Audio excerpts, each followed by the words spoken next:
بسم اللہ الرحمن الرحیم۔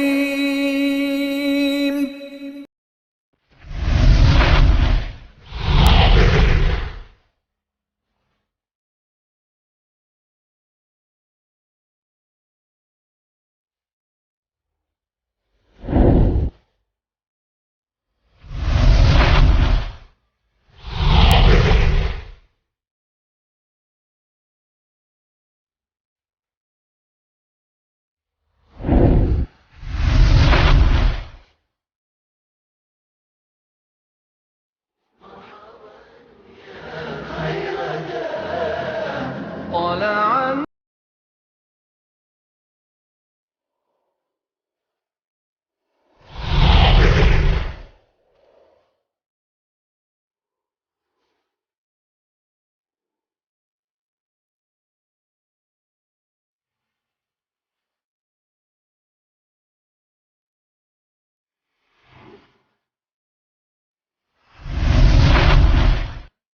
أَمْ حَسِبْتُمْ أَن تَدْخُلُوا الْجَنَّةَ وَلَمَّا يَأْتِكُم مَّثَلُ الَّذِينَ خَلَوْا مِن قَبْلِكُم مَّسَّتْهُمُ الْبَأْسَاءُ وَالضَّرَّاءُ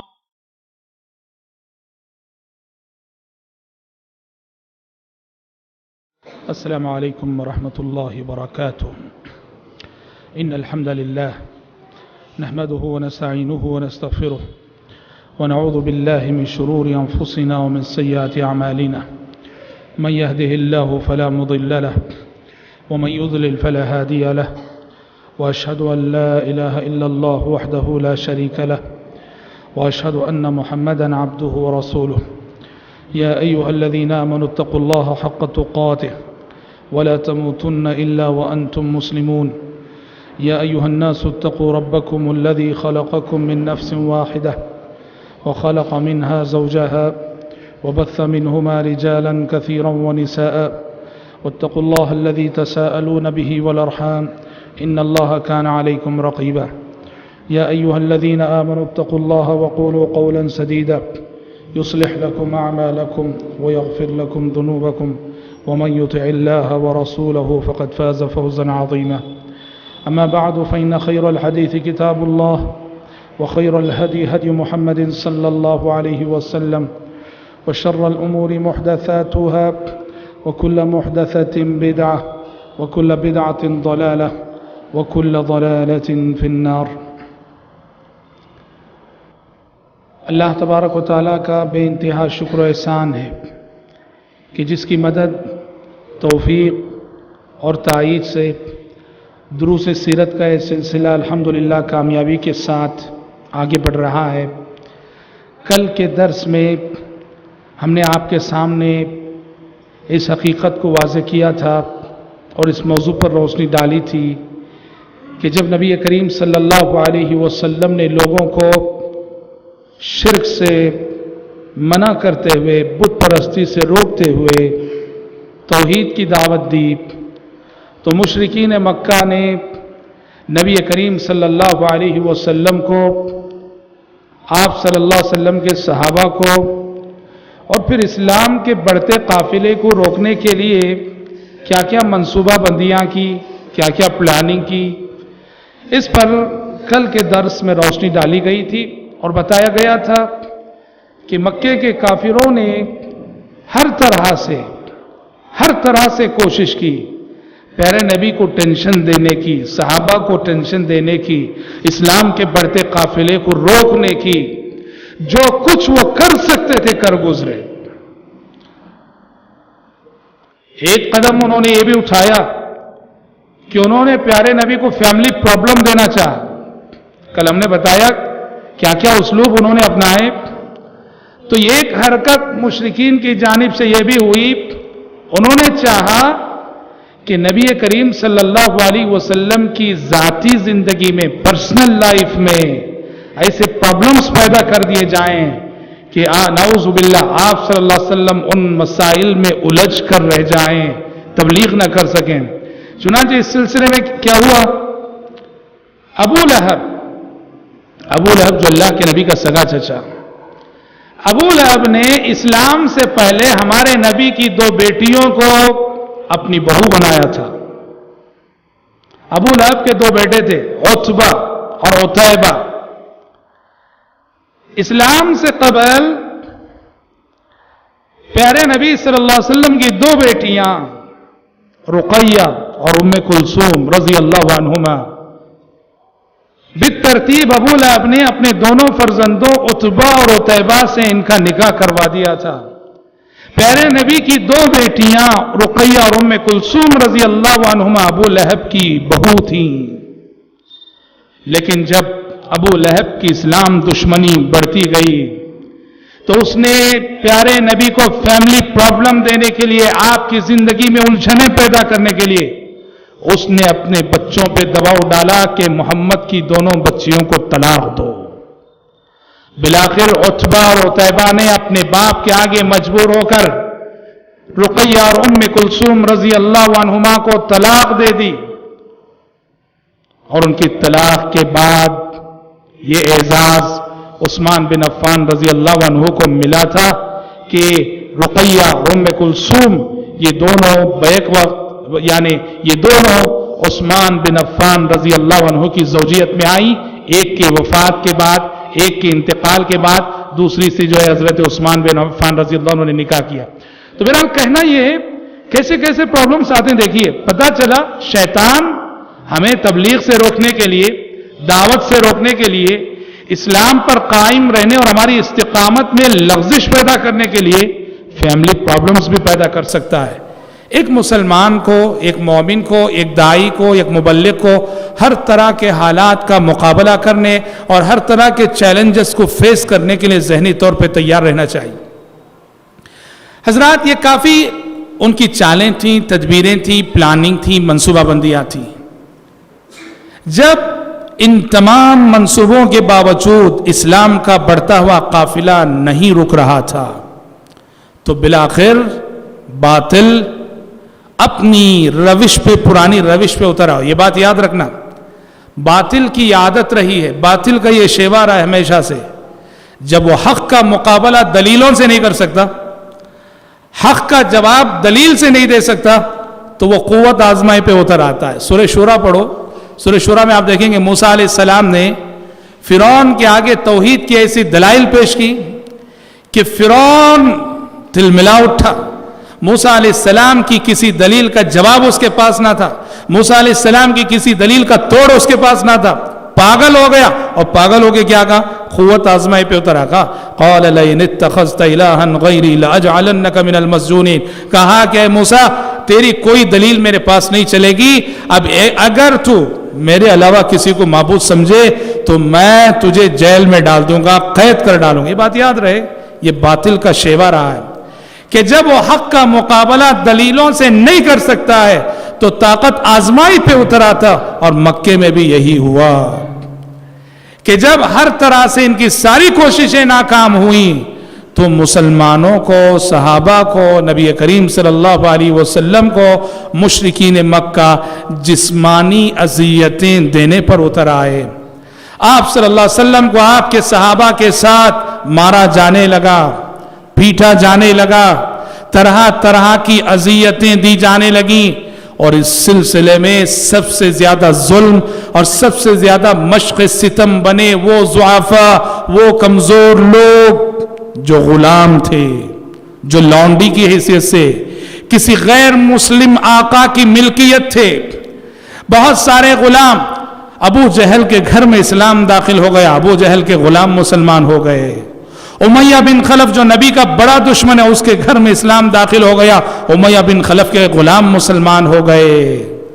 یہ جو کمزور طبقہ غلاموں کا، جن کے آقا کافروں کے بڑے بڑے سردار تھے، سب سے زیادہ ظلم ان پہ ہوا اور سب سے زیادہ مشق ستم ان کو بنایا گیا.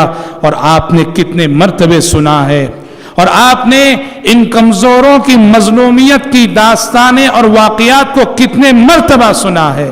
یہ بلال حبشی رضی اللہ عنہ تھے، یہ بلال حبشی رضی اللہ عنہ تھے جو دشمن رسول امیہ بن خلف کے غلام تھے، مسلمان ہو گئے تھے، آقا کافر تھا، آقا کہتا تھا کہ اسلام چھوڑو، بلال کسی قیمت اسلام چھوڑنے کے لیے تیار نہیں، کیسے کیسے ستایا گیا۔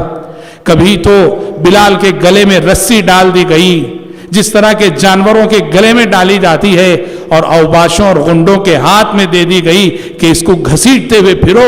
مکے کی گرم ریت پہ بلال حبشی رضی اللہ عنہ کو جانوروں کی طرح سے گھسیٹا گیا۔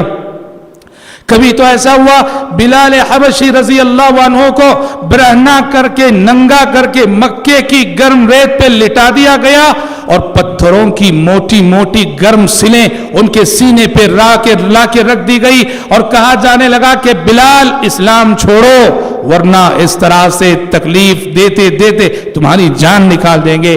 قربان جائیے اس استقامت پر کہ مشرکین مکہ کی ساری سازشیں ان کی طاقت جواب دے گئی، بلال حبشی رضی اللہ عنہ ان کے ہر سوال کے جواب میں اللہ احد اللہ احد ہی کے نعرے لگاتے رہے۔ آپ کو معلوم ہونا چاہیے جب آگے چل کر مکہ فتح ہوا، یہ تو اس وقت مسلمان مکے میں مظلوم ہے، کافروں کا کنٹرول ہے، مدینہ جانے کے بعد جب مسلمان مکے میں فاتحانہ شان سے داخل ہوئے، مکہ فتح ہوا اور خانہ کعبہ پر مسلمانوں کا کنٹرول ہوا، تو نبی کریم صلی اللہ علیہ وسلم نے کیا کیا؟ جیسے ہی خانہ کعبہ پہ کنٹرول ہوا آپ نے کہا بلال کہاں ہے؟ لوگوں نے کہا کہ یہاں ہے، کہا کہ بلال کھڑے ہو جاؤ خانہ کعبہ پہ اور مکے کی تاریخ کی پہلی اذان دو۔ بلال حبشی رضی اللہ عنہ فتح مکہ کے موقع پر خانہ کعبہ پہ کھڑے ہو کر انہوں نے مکے کی تاریخ کی پہلی اذان دی۔ آپ کو معلوم ہے مکہ فتح ہونے کے فوراً بعد ہی پہلی اذان کے لیے بلال حبشی کا سلیکشن کیوں ہوا، جبکہ اللہ کے نبی کے اور بھی غلام تھے، اور بھی مؤذن تھے، پیارے نبی کے اور بھی، عبداللہ بن ام مکتوم بھی اذان دیا کرتے تھے، حضرت ابو محذورہ بھی اذان دیا کرتے، مؤذن کئی تھے، لیکن اس وقت بلال حبشی ہی کا انتخاب کیوں ہوا؟ مکہ فتح ہونے کے بعد مکے کی پہلی اذان کے لیے بلال حبشی کا سلیکشن اور انتخاب اس لیے ہوا تھا کہ پیارے نبی نے گویا یہ میسج دینا چاہا کہ جس وقت مکے میں اللہ اکبر اور اللہ احد کہنے کا مطلب اپنی موت کو دعوت دینا تھا، جس وقت اللہ احد کہنے اور اللہ اکبر کہنے کا مطلب اپنی موت کو دعوت دینا تھا، اس وقت بلال حبشی نے اللہ اکبر کے نعرے بلند کیے تھے اس سرزمین مکہ میں۔ تو آج امن کے ایام میں بھی اللہ اکبر کے نعرے بلند کرنے کا حق بھی انہی بلال حبشی کو حاصل ہے۔ بلال حبشی، اور ادھر سبحان اللہ مردوں کی بات نہیں، صرف خواتین، عورتیں، لونڈیاں، اور وہ بھی کس کی لونڈی؟ عمر بن خطاب رضی اللہ عنہ جو اسلام قبول کرنے سے پہلے پیارے نبی کے بہت بڑے دشمن تھے۔ عمر بن خطاب کی لونڈی زنیرہ رضی اللہ عنہا، عمر بن خطاب اپنی اس لونڈی کو اتنا مارتے اتنا پیٹتے کہ بہادر عمر کی قوت جواب دے جاتی، مگر اس لونڈی کے حوصلوں کو وہ شکست نہ دے سکتے تھے۔ مارتے مارتے وہ تھک جاتے، پر یہ لونڈی مار کھا کے نہ تھکتی، اور عمر کہتے کہ ذرا تھوڑا میں آرام کر لوں پھر تمہیں پیٹوں گا۔ زنیرہ رضی اللہ عنہ برداشت کرتی رہیں، روتے روتے آنکھوں کی بینائی چلی گئی، اللہ سے مانگا، اللہ سے دعا کی، کہا پروردگارا یہ کافر مجھے تانا دیں گے کہ اسلام لانے کی وجہ سے بینائی گئی ہے، پروردگارا میری بینائی لوٹا دے۔ رب العالمین نے حضرت زنیرہ کی بینائی لوٹا دی رضی اللہ عنہ وارضا۔ اور حضرات یہ تو افراد تھے جنہیں اکیلے ستایا جا رہا تھا۔ مکے کے کمزوروں، ضعفاء، غلاموں، لونڈیوں کی بات کی جائے، ایک آزمائش وہ تھی، ایک امتحان وہ تھا جس امتحان سے حضرت یاسر کا خاندان گزارا جا رہا تھا۔ اجتماعی آزمائش، اجتماعی امتحان، اجتماعی تکلیف۔ یہ کون ہیں؟ یہ یاسر ہیں، ان کی بیوی سمیہ ہیں، اور ان کے فرزند عمار ہیں۔ عمار بن یاسر اور ان کے والد یاسر اور ان کی ماں سمیہ ابو جہل کی ملکیت میں تھے، تینوں مسلمان ہو گئے تھے۔ ابو جہل ان تینوں کو مارا کرتا تھا، پیٹا کرتا تھا، ستایا کرتا تھا. پیارے نبی گزرتے تھے وہاں سے، بڑی بے بسی، آپ بھی بے بس تھے اس وقت، کچھ نہیں کر سکتے تھے. پیارے نبی انہیں تسلی دیتے ہوئے کہتے صبرن یا آل یاسر، صبرن یا آل یاسر فإن موعدکم الجنہ. اے یاسر کے گھر والے صبر کرو، صبر کرو، جنت تمہارا انتظار کر رہی ہے. صبر کرو، جنت تمہارا انتظار کر رہی ہے. اور حضرات اللہ اکبر، یہ غور کرنے کی بات ہے. آدمی کو تنہا مارا جائے، آدمی کو تنہا پیٹا جائے تو اس کو اتنی تکلیف نہیں ہوتی ہوگی. آل یاسر پہ جو گزر رہا تھا وہ کیا تھا؟ ایک تو جسمانی عذاب کہ ان کے جسموں کو مارا جا رہا تھا، پیٹا جا رہا تھا، اور اس جسمانی عذاب سے بڑھ کر نفسیاتی عذاب. تھوڑی دیر کے لیے آپ تصور کر لو کہ اگر آپ کو شوہر ہونے کی حیثیت سے آپ کی بیوی کے سامنے مارا جائے، اور آپ کی بیوی کو آپ کے سامنے مارا جائے، آپ کے بچے کو آپ کے سامنے پیٹا جائے، اور آپ کے ماں باپ کو آپ کے سامنے پیٹا جائے، کیا گزرے گی؟ کیا گزرے گی؟ آل یاسر پہ وہی گزر رہا تھا. شوہر کو بیوی کے سامنے مارا جا رہا تھا، بیوی کو شوہر کے سامنے ستایا جا رہا تھا، والدین کو اولاد کے سامنے تڑپایا جا رہا تھا، اور اولاد کو والدین کے سامنے تڑپایا جا رہا تھا. قربان جائیے ان صحابہ پر. اللہ اکبر، اللہ اکبر. یہ آل یاسر کے لیے اعزاز کی بات ہے، آل یاسر کے لیے اعزاز کی بات ہے کہ اس خاندان نے ایسے استقامت دکھائی، ایسے استقامت دکھائی کہ دشمن رسول ابو جہل نے حضرت سمیہ کو ایک نیزہ مارا اور ایک چیخ نکلی، شہید ہو گئی. بڑا مشہور واقعہ ہے، گویا اسلامی تاریخ کی سب سے پہلی شہید خاتون، اسلامی تاریخ میں اسلام کے لیے سب سے پہلے جان دینے والی ایک خاتون تھی. حضرت سمیہ نے اپنی استقامت کے ذریعے سے اللہ کی خاطر جان دے کر، اور سب سے پہلے جان دے کر قیامت تک آنے والی مومن مسلمانوں کے سروں پر اعزاز کا ایک تاج رکھ دیا کہ اسلام کی خاطر مردوں سے پہلے ایک عورت نے خون بہایا ہے، اسلام کی خاطر مردوں سے پہلے ایک عورت نے جان دی ہے. حضرات طرح طرح کی اذیتیں، ہوا یہ کہ جو اذیتیں دی جا رہی تھیں ان میں بعض کے ساتھ ایسا ہوا کہ بعض جو جسمانی اعتبار سے کمزور تھے، ایسے غلاموں پر مشرکین مکہ نے دباؤ ڈالا، پریشر ڈالا، اور کہا کہ کفر کرو، کفریہ کلمات کرو ورنہ ہم تمہیں ماریں گے. اب وہ تکلیف کو برداشت نہ کر سکے. بعض غلاموں کے ساتھ ایسا ہوا وہ تکلیف کو برداشت نہ کر سکے، تکلیف برداشت نہ ہو سکی، اور زبردستی جو انہوں نے مشرکین نے کی، زبردستی میں ان کی زبان سے کفریہ کلمات نکل گئے، زبردستی ان کی زبان سے شرکیہ کلمات نکل گئے. بہت پریشان ہوئے یہ کمزور مسلمان، جن میں سے بعض کی زبانی مشرکین زبردستی کفریہ کلمات نکلوانے میں کامیاب ہو گئے. کیا ہم کافر ہو گئے؟ کیا ہم مشرک ہو گئے؟ کیا آسمان سے فوراً وحی آ گئی. سورہ نحل 14 پارے کی آیت، من کفر باللہ من بعد ایمانہ الا من اکرہ وقلبہ مطمئن بالایمان ولکن من شرح بالکفر صدرا فعلیہم غضب من اللہ. آسمان سے وحی نازل ہو گئی جس وحی میں یہ بتایا گیا کہ جن لوگوں پر زبردستی کی جائے، جن لوگوں سے زبردستی کفر کروایا جائے، جن لوگوں سے زبردستی شرک کروایا جائے، حالانکہ ان کے دل شرک سے مطمئن نہیں ہیں، ان کے دل توحید پر قائم ہیں، ناحق انہیں مارا جا رہا ہے، پیٹا جا رہا ہے، قتل کی دھمکیاں دی جا رہی ہیں، زبردستی اپنی جان بچانے کے لیے اگر کسی نے کفریہ کلمہ کہہ دیا ہے تو اللہ تعالیٰ کے پاس یہ بات قابل مواخذہ نہیں ہے. اللہ انہیں معاف کرنے والا ہے، درگزر کرنے والا ہے. لیکن یہ چند صحابہ تھے، ورنہ بیشتر صحابہ تو ایسے تھے کہ جن کے آگے مشرکین کی طاقت اور جواب دے گئی تھی، وہ ان کے حوصلوں کو شکست نہ دے سکے. انہوں نے ہر طرح کی اذیتیں برداشت کی اور اللہ وحد کے نعرے لگاتے رہے. اور یہاں حضرات ابو بکر صدیق رضی اللہ عنہ کی ایک منقبت یہاں بھی نظر آتی ہے. جب ان ضعیفوں کو، ان کمزوروں کو، ان غلاموں کو، ان لونڈیوں کو مارا جا رہا تھا، پیٹا جا رہا تھا، ابو بکر صدیق نے اس وقت اپنی دولت ان غلاموں کو آزاد کرنے کے لیے وقف کر دی. جب بھی دیکھتے کہ کسی غلام کو اسلام لانے کی وجہ سے مارا جا رہا ہے، اس کے آقا کے پاس جاتے، کہتے کتنا لیتا ہے لے لے، بس اس کو آزاد کر دے۔ ابو بکر صدیق رضی اللہ عنہ، اللہ اکبر، دولت کسی کو ملے اللہ ایسا مزاج دے، ایسا ذہن دے، ایسا دل دے کہ ایسے خیر کے کاموں میں خرچ ہو۔ جن جن غلاموں کو ستایا جاتا تھا آقاؤں کے پاس جا کے کہتے جو لینا ہے لے لے، پر اس اللہ کے بندے کو آزاد کر دے۔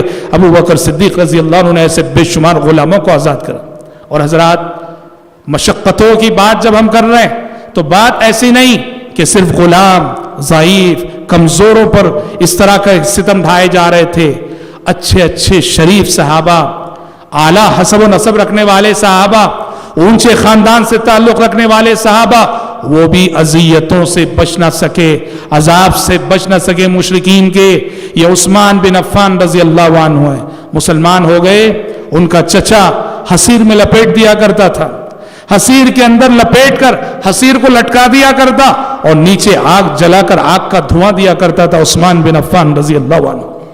ارے غیر اور تو اور خود پیارے نبی محمد صلی اللہ علیہ وسلم کے ساتھ ان جاہلوں نے کیا نہیں کیا۔ صلوات اللہ وسلام علیہ، پیارے نبی صلی اللہ علیہ وسلم خانہ کعبہ میں نماز پڑھ رہے ہیں، خانہ کعبہ میں نماز پڑھ رہے ہیں۔ ابو جہل نے کہا کون ہے جو فلاں مقام پہ جائے جہاں ابھی ایک اونٹ ذبح کیا گیا ہے، وہاں سے اونٹ کی اوجھڑی، بوٹی چیزیں بولتے ہیں، اونٹ کی اوجھڑی لائے اور محمد کی پیٹھ پہ ڈال دے۔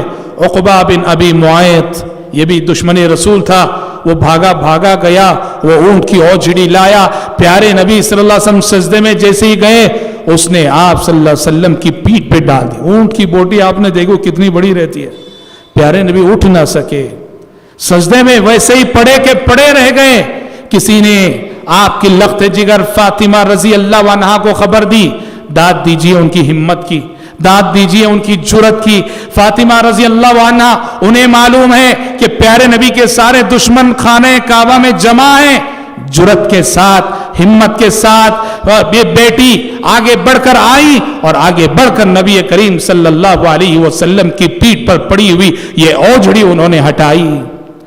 ایسا ہی موقع تھا، ایک اور موقع جب آپ خانہ کعبہ میں نماز پڑھ رہے تھے، یہی عقبہ بن ابی معیط یہ آیا اور آ کر اس نے آپ کی گردن مبارک میں چادر ڈال دی، چادر ڈال کے ایسا گھسیٹا کہ آپ صلی اللہ علیہ وسلم کی گردن، آپ کا گلا پسیج گیا۔ ابو بکر آئے، ابو بکر نے ہٹایا اور کہا تقتلون رجلا یقول ربی اللہ، کیا اللہ کے نبی کو اس لیے ستا رہے ہو، مار رہے ہو، تکلیف دے رہے ہو کہ آپ اللہ الہ واحد کی طرف بلاتے ہیں؟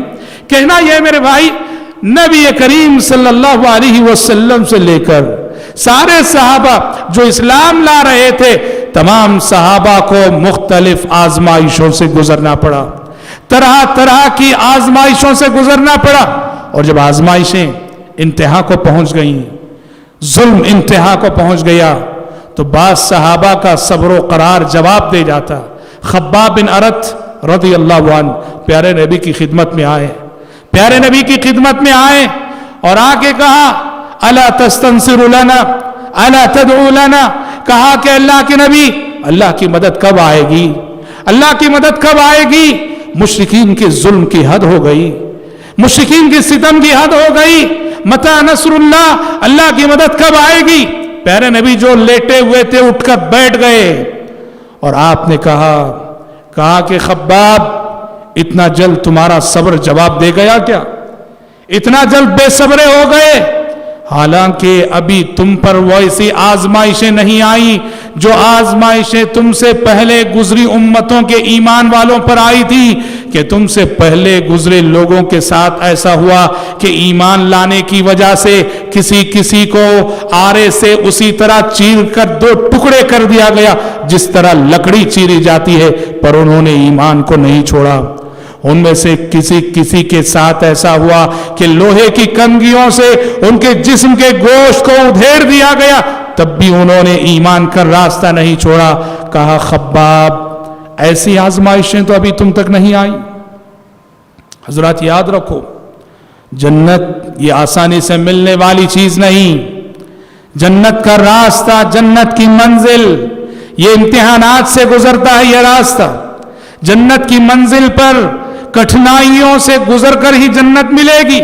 حفت الجنت بالمکارہ، حدیث رسول کہتی ہے حفت الجنت بالمکارہ، جنت ناپسندیدہ باتوں سے گھیر دی گئی ہے، جنت مشقتوں سے گھیر دی گئی ہے، جنت تکلیفوں سے گھیر دی گئی ہے.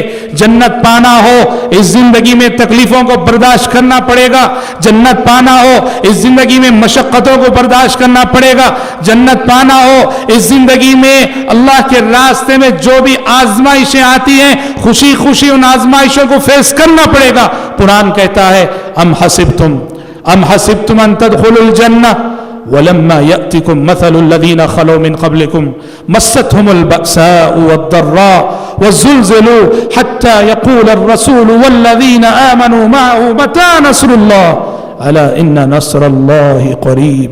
قرآن کہتا ہے کیا سمجھتے ہو کہ جنت آسانی سے مل جائے گی؟ تم کو جنت سمجھتے ہو آرام سے مل جائے گی؟ حالانکہ ابھی تم پر وہ آزمائشیں نہیں آئیں جو آزمائشیں تم سے پہلے گزری امتوں پہ آئی تھیں. انہیں فقر و فاقہ لاحق ہوا، انہیں غربت لاحق ہوئی، انہیں تکلیفیں لاحق ہوئی، اور وہ اس طرح جھنجھوڑ دیے گئے کہ رسول بھی اور رسول کے ساتھی بھی کہنے لگتے متی نصر اللہ، اللہ کی مدد کب آئے گی، اللہ کی مدد کب آئے گی؟ جواب دیا جاتا الا ان نصر اللہ قریب، الا ان نصر اللہ قریب، کہ اے مدد کے منتظر صحابیوں اللہ کی مدد بہت قریب ہے. اللہ کی نصرت یاد رکھنا، اللہ کی مدد ایسے ہی نہیں آتی، اللہ کی مدد بہت انتظار کے بعد آتی ہے. اللہ کی مدد آپ کے صبر کا امتحان لینے کے بعد آتی ہے. اللہ کی مدد آپ کی بندگی کا امتحان لینے کے بعد آتی ہے. الا ان نصر اللہ قریب، جب رسول کی زبانی صحابہ کی زبانی متی نصر اللہ، اللہ کی مدد کب آئے گی، یہ جملہ آتا تو جواب دیا جاتا الا ان نصر اللہ قریب.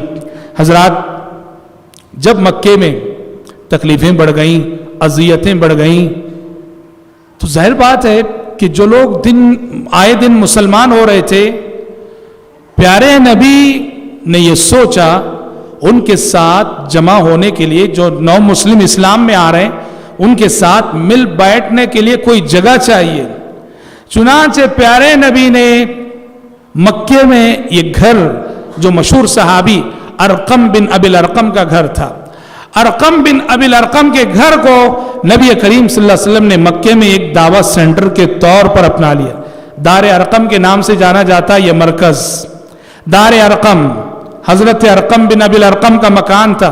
پیارے نبی اس گھر کے اندر جمع ہوتے تھے مسلمانوں کے ساتھ، صحابہ کے ساتھ مشورے کرتے تھے، میٹنگیں ہوتی تھیں، اور جو بھی نو مسلم اسلام میں آ رہے تھے ان کی تربیت اس گھر میں ہو رہی تھی. گویا ہم یہ کہہ سکتے ہیں آج جو ہم عالم اسلام میں دیکھتے، ایک تو مسجد ہے، مسجد کے علاوہ یہ جو دعوت سینٹرز قائم ہوتے ہیں، جی ہاں ہر شہر میں الحمدللہ دعوت سینٹرز قائم ہیں، اس کی بنیاد یہ دار ارقم ہے. کہو یوں کہہ سکتے ہیں ہم کہ اسلامی تاریخ کا پہلا دعوتی مرکز دار ارقم ہے، اسلامی تاریخ کا پہلا دعوت سینٹر دار ارقم ہے. پیارے نبی نے پہلے سینٹر بنایا اور بعد میں مسجد بنائی. سینٹر آپ نے مکے میں بنایا، مسجد آپ نے مدینے میں بنائی، کیونکہ مکے کے حالات میں آپ مسجد نہیں بنا سکتے تھے، اس لیے آپ نے سینٹر بنایا. اس لیے الحمدللہ آپ دیکھ رہے ہیں کہ آج عالم اسلام میں اس طرح کی جو دعوت سینٹرز قائم ہوئے ہیں ان سے کتنا خیر کا کام ہو رہا ہے. تو اسلامی تاریخ کا پہلا دعوت سینٹر جو ہے وہ دار ارقم ہے، جہاں پیارے نبی جو اسلام میں آنے والے صحابہ کی تربیت کرتے تھے اور ان کے ساتھ مل بیٹھتے. حضرات جب مکے میں تکلیفیں بہت بڑھ گئی، بہت زیادہ ستایا جانے لگا، بہت زیادہ پریشان کیا جانے لگا، سرزمین مکہ مسلمانوں کے لیے تنگ ہو گئی، تو پیارے نبی صلی اللہ علیہ وسلم نے صحابہ کو ایک مشورہ دیا. کیا مشورہ دیا؟ آپ نے کہا کہ بہتر ہے مکہ چھوڑ کر یہاں سے ہجرت کر جاؤ. اور آپ نے خود مشورہ دیا کہ میرا مشورہ ہے حبشہ چلے جاؤ، حبشہ چلے جاؤ، وہاں کا بادشاہ انصاف پسند بادشاہ ہے، وہ کسی پہ ظلم نہیں کرتا. پیارے نبی کے اس مشورے کو قبول کر کے سن 5 نبوت میں پہلے 16 صحابہ نے ہجرت کی، 12 مرد اور 4 عورتیں. پہلا قافلہ سمندر کے راستے سے مکہ چھوڑ کر وہ جو ہے حبشہ گئے، اور ان جانے والوں میں خود آپ صلی اللہ علیہ وسلم کی بیٹی اور آپ کے داماد عثمان بن عفان رضی اللہ عنہ بھی تھے۔ عثمان بن عفان رضی اللہ عنہ اور ان کی اہلیہ رقیہ، یہ دونوں تھی۔ پیارے نبی نے کہا تھا اس وقت کہ حضرت ابراہیم علیہ السلام اور لوط علیہ السلام کے بعد تاریخ کا یہ پہلا جوڑا ہے جو اللہ کے راستے میں ہجرت کر رہا ہے۔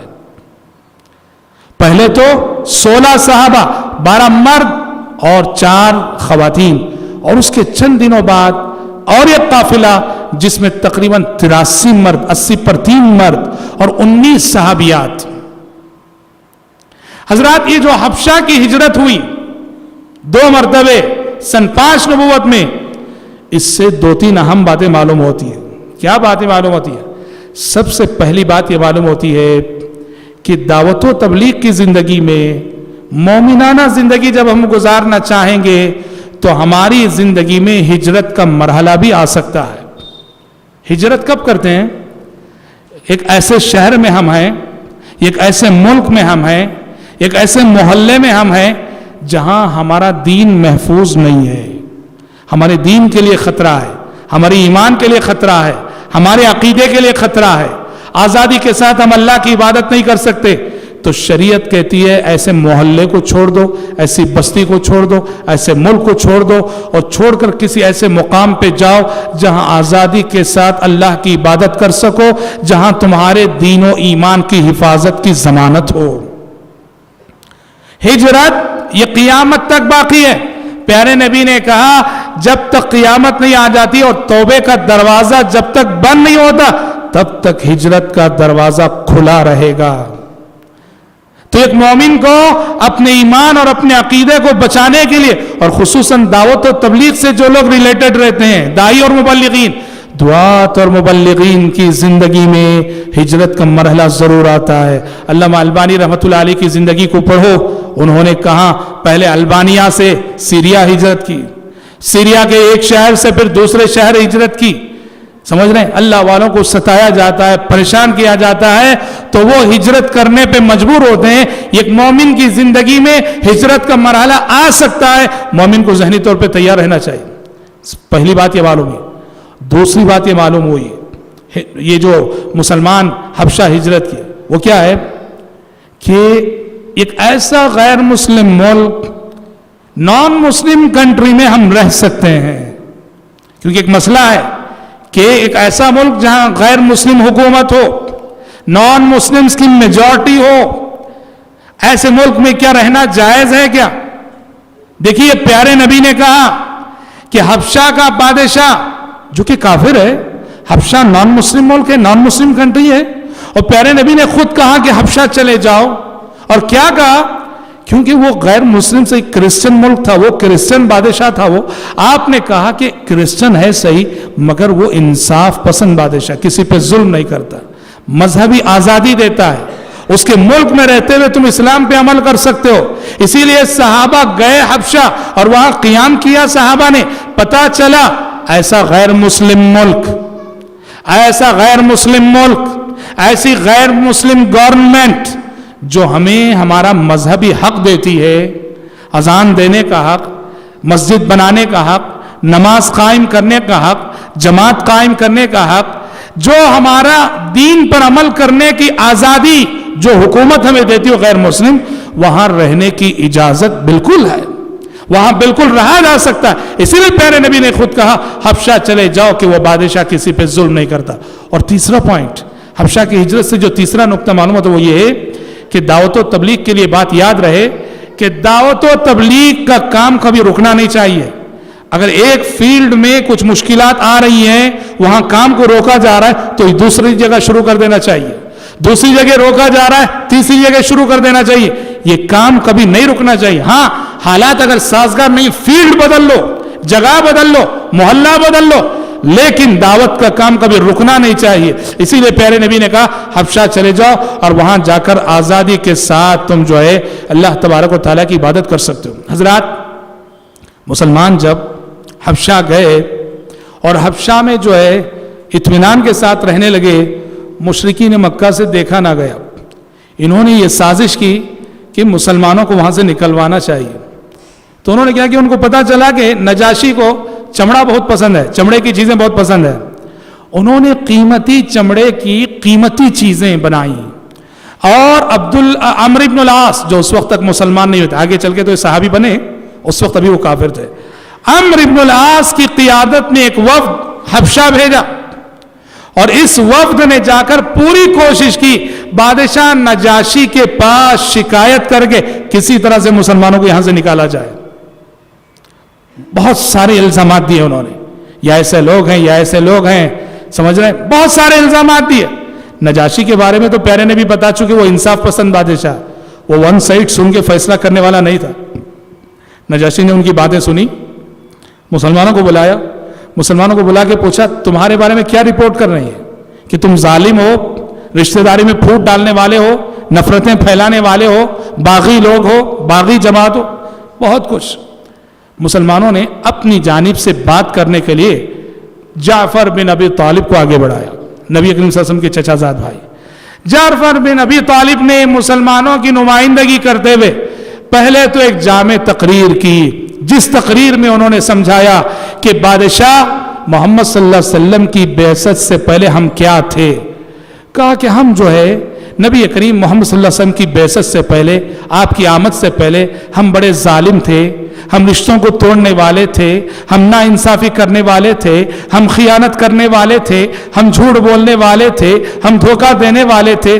پر اے بادشاہ, اللہ تعالیٰ نے ہمارے درمیان ایک ایسا نبی بھیجا جس نے سچائی کی دعوت دی, امانت داری کی دعوت دی, خیانت سے منع کیا, جھوٹ سے منع کیا, اللہ الہ واحد کی بندگی کی, یعنی بڑی تقریر کی.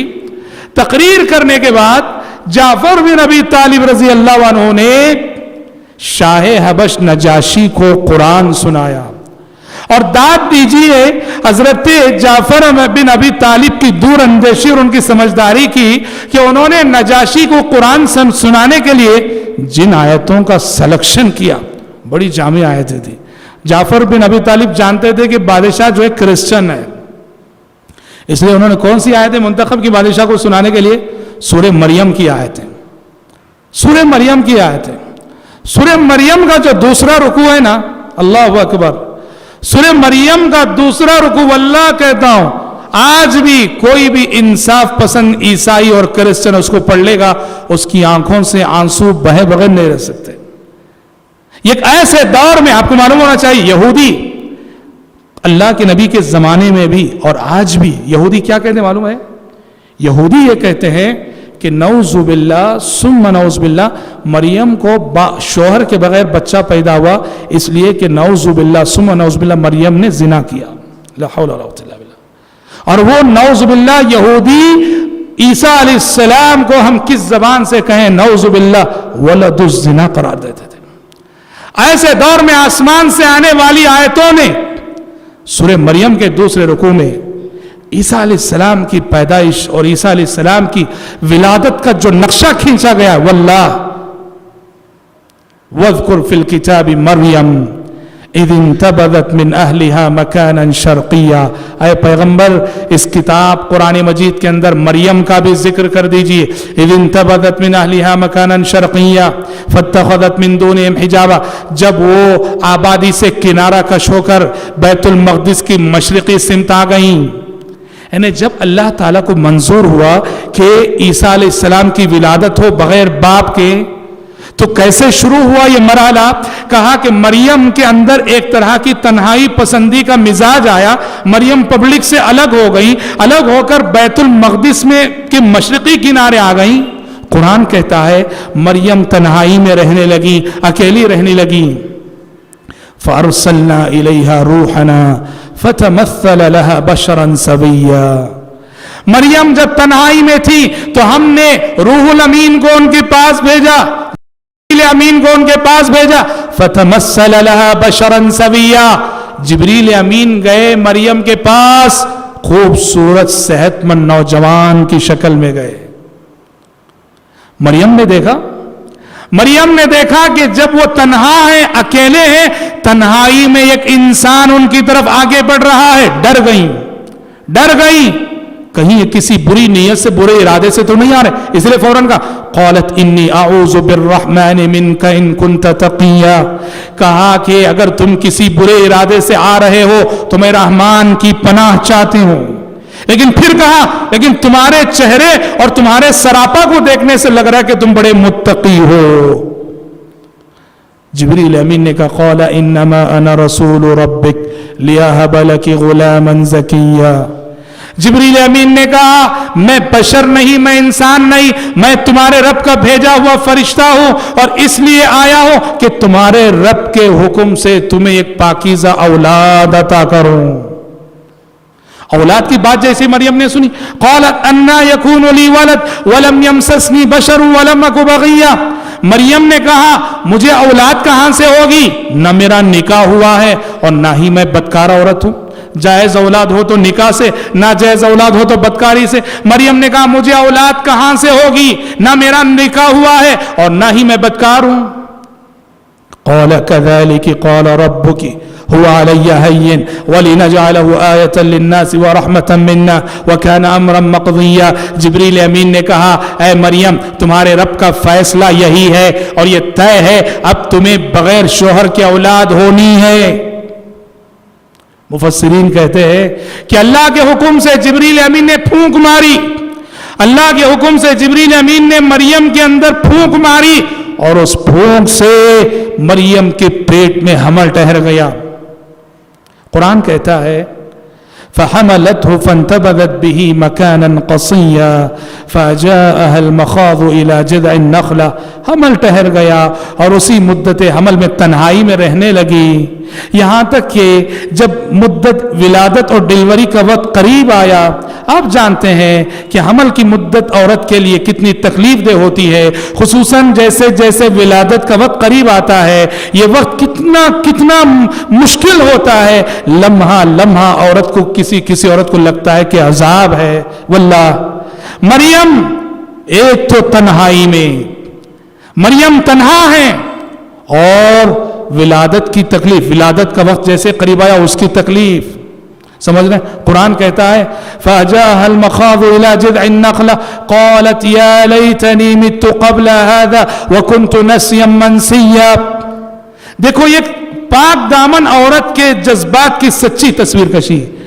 مریم یہ سوچ سوچ کر بڑا پریشان ہو رہی تھی، تڑپ رہی تھی کہ بغیر شوہر کے مجھے حمل ٹھہرا ہے، بغیر شوہر کے اولاد ہو رہی ہے. اب سوسائٹی کیا کہے گی، سماج کیا کہے گا، لوگ کیا الزام دیں گے. مریم یہ سوچ کر تڑپ گئیں، اور ایسی صورت میں جب درد شروع ہو رہا ان کو، قرآن کہتا ہے وہ کہنے لگی یا لیتنی مت قبل هذا وکنت نسیا منسیا. کاش کہ میں آج سے پہلے مر گئی ہوتی، کاش کہ میں آج سے پہلے مر گئی ہوتی، آج کا دن دیکھنا مجھے زندگی میں نصیب نہ ہوتا، دنیا مجھے بھلا چکی ہوتی، دنیا میں مجھے کوئی جاننے والا نہ ہوتا. ایک سچی پاک دامن عورت کے جذبات کی تصویر کشی. قالت یا لیتنی مت قبل هذا وکنت نسیا منسیا. قرآن کہتا فناداها من تحتها الا تحزني قد جعل ربك تحتك سريا وهزي اليك بجذع النخلة تساقط عليك رطبا جنيا فكلي واشربي وقري عينا. مریم تڑپ رہی تھی، بلبلا رہی تھی، یہ سوچ کر کے سوسائٹی کیا کہے گی جب مجھے بغیر شوہر کے اولاد ہوگی. جبریل امین نے پکارا، آواز دی اور کہا مریم غم نہ کرو، غم نہ کرو، قد جعل ربک تحتک سریا. دیکھو اللہ تعالیٰ نے تمہارے قدموں تلے یہ پانی کا چشمہ بہا دیا ہے، مریم یہ پانی پیتی رہو. اور دیکھو یہ کھجور کا درخت ہے جہاں جا کے وہ بیٹھی تھی. کہا مریم جب بھی بھوک لگے اس کھجور کی درخت کو پکڑ کے ہلانا، کھجور گریں گے وہ کھانا. کہا پانی بہایا اللہ نے، پانی پیتی رہو، اور جب بھی بھوک لگے کھجور کے درخت کو پکڑ کے ہلاؤ، کھجور گریں گے اور وہ کھا لینا. فکلی واشربی وقرری عینا. آپ نے کھجور کا درخت دیکھا ہے؟ جن لوگوں نے کھجور کا درخت دیکھا ہے تو وہ جانتے ہیں کہ کھجور کے درخت کو کوئی ہلا سکتا ہے کیا؟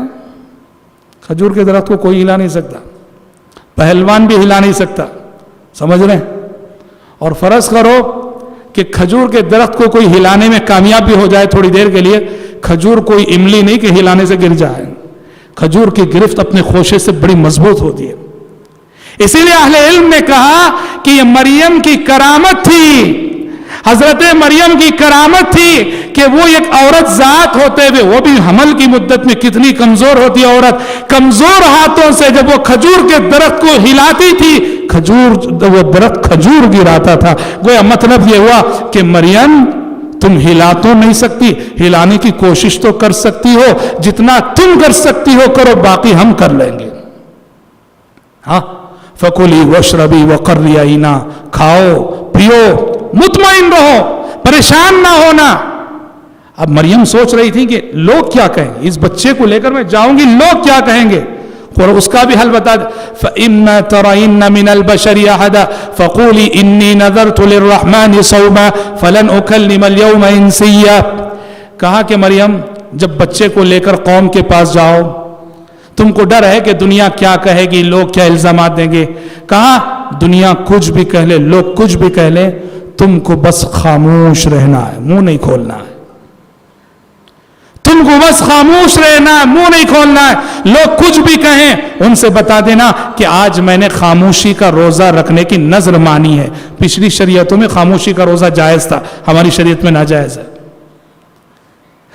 دیکھ رہے ہیں آپ، واللہ دنیا میں جاہلوں کی جہالت کا خاموشی سے بہتر کوئی اور جواب نہیں ہے۔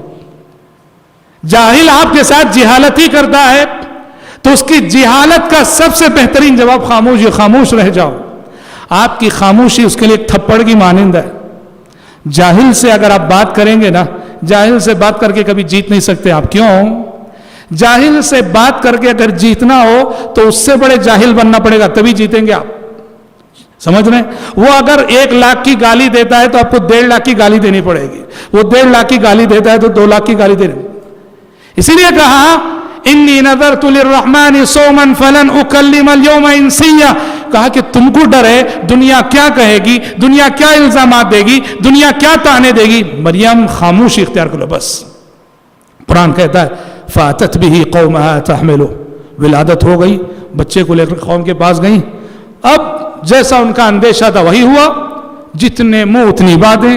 قالوا يا مريم لقد جئت شيئا فريا يا اخت هارون ما كان ابوك امرأ سوء وما كانت امك بغيا۔ دنیا جہاں کی باتیں، دنیا جہاں کی باتیں، مریم تو کیسی نکلی، نہ تیرا باپ ایسا تھا، نہ تیری ماں ایسی تھی، نہ تیرا بھائی ایسا تھا، تو کیسی نکل گئی، کیسوں کی گود میں کیسی پیدا ہو گئی، جتنے منہ اتنی باتیں۔ فاشا، حکم تھا خاموش رہنا ہے، خاموش ہے۔ فاشارت الی، انہوں نے اپنے معصوم بچے کی طرف اشارہ کر دیا جو گود میں تھا۔ قالوا کیف نکلم من کان فی المہد صبیا، لوگوں نے کہا ہم بچے سے کیا بات کریں۔ رب کی قدرت دیکھیے، مریم بولنا جن کی فطرت تھی اللہ نے انہیں خاموش کروایا، اور یہ ننھا بچہ نہ بولنا جس کی فطرت ہے اس کو بلوایا اللہ تعالی۔ قال انی عبد اللہ، قال انی عبد اللہ آتانی الکتاب وجعلنی نبیا، گود میں گہوارے میں اس بچے نے معجزانہ طور پر گفتگو کرتے ہوئے کہا انی عبد اللہ، میں اللہ کا بندہ ہوں، میں اللہ۔ دیکھو اللہ کے علم میں یہ بات تھی نا کہ کرسچن آگے چل کر عیسیٰ علیہ السلام کو نعوذ باللہ معبود بنانے والے ہیں، انہیں خدا بنانے والے، اس لیے اللہ کی مشیت یہ ہوئی کہ جب گود میں معجزانہ طور پر انہوں نے بات کی تو سب سے پہلا جملہ اپنے بشر اور اپنے بندہ ہونے کا اقرار، انی عبد اللہ، میں اللہ کا بندہ ہوں، آتانی الکتاب، اللہ تعالیٰ نے میرے مقدر میں نبوت رکھی ہے، کتاب لکھی ہے۔ حضرات سوچو کہ جب نجاشی نے یہ آیتیں سنی ہوں گی کیسا اثر ہوا ہوگا، کیسا اثر لیا ہوگا۔ اسی لیے سیرت کی کتابیں کہتی ہیں کہ جب جعفر بن ابو طالب نے نجاشی کو یہ آیتیں سنائی، زارو قطار نجاشی روئے جا رہے تھے، روئے جا رہے تھے، اور جب تلاوت ختم ہوئی تو نجاشی نے زمین سے ایک چھوٹی سی باریک کاڑی اٹھائی اور کہا اللہ کی قسم، اللہ کی قسم، عیسیٰ علیہ السلام کی حقیقت میں اور قرآن کے بیان میں اتنا بھی فرق نہیں ہے۔ عیسیٰ علیہ السلام 100% وہی تھے جو کہ قرآن نے بیان کیا، قرآن نے بتایا، اور اس کے بعد نجاشی اللہ اکبر مسلمان ہو گئے۔ یہ مسلمانوں کی اسلام کی بہت بڑی فتح تھی کہ جب مکے میں مسلمانوں کو ستایا جا رہا تھا، سرزمین تنگ ہو رہی تھی، یہ ایک ملک کا بادشاہ مسلمان ہو گیا۔ ہاں یہ اور بات ہے، مورخین کہتے ہیں وہ اپنے اسلام کو ظاہر نہیں کر رہے تھے، چھپائے ہوئے تھے، اور اس کے بعد انہوں نے مشرکین کا جو وفد ہدیے لے کر گفٹ لے کر گیا تھا اس کو ناکام واپس کر دیا، ان کے سارے ہدیے واپس کر دیے اور انہیں ناکام کر دیا۔ اور پیارے نبی نے نجاشی کے اس احسان کو یاد رکھا۔ جب آپ مدینے میں تھے تو ادھر نجاشی کا انتقال ہوا، مدینے میں تھے اور نجاشی کا انتقال ہوا تو پیارے نبی نے صحابہ کو لے کر ان کی غائبانہ نماز جنازہ ادا کی تھی۔ اللہ اکبر، هل جزاء الاحسان الا الاحسان، احسان کا بدلہ احسان کے سوا اور کیا ہو سکتا ہے؟ اور یہ اعزاز، یہ عزت صرف نجاشی کو ملی۔ پوری عہد نبوت میں نجاشی وہ اکیلی میت ہے کہ جن کی غائبانہ نماز جنازہ پیارے نبی نے ادا کی، کسی اور صحابی کی غائبانہ نماز جنازہ پیارے نبی نے نہیں پڑھی، اکیلی نجاشی کی۔ ان کو ایک اعزاز دیا، ان کو عزت بخشی، انہوں نے جو اسلام کے لیے اتنی بڑی قربانی دی، مسلمانوں کو پناہ دی۔ تو اس طرح حضرات مسلمانوں کی ہجرت، یہ مکی زندگی کا ایک اہم واقعہ، اور پھر حبشہ میں نجاشی کا اسلام لانا، یہ بہت بڑی فتح تھی، بہت بڑی جیت تھی اسلام کی۔ آگے کیا ہوا؟ حضرت حمزہ کا اسلام لانا، اور سب سے بڑھ کر حضرت عمر کا اسلام لانا۔ اور حضرت عمر کے اسلام لانے سے مکے میں مسلمانوں کی جو پوزیشن تھی اس میں کیا تبدیلی آئی ہے۔ پھر اس کے بعد شیب ابی طالب کا سماجی بیکاٹ جو مشرکین مکہ نے کیا، اور ابو طالب کی وفات، خدیجہ رضی اللہ عنہ کی وفات، یہ سارے واقعات انشاءاللہ ہم آنے والے کل کے درس میں سنیں گے۔ رب العالمین سے دعا ہے کہ اللہ تعالی ہم سب کو، آپ سب کو سیرت رسول کو زندگی میں نمونہ بنا کر سیرت رسول کی تعلیمات کو اپنی عملی زندگی میں نافذ کرنے کی توفیق عطا فرمائے۔ آمین۔ وآخر دعوانا ان الحمد للہ رب العالمین۔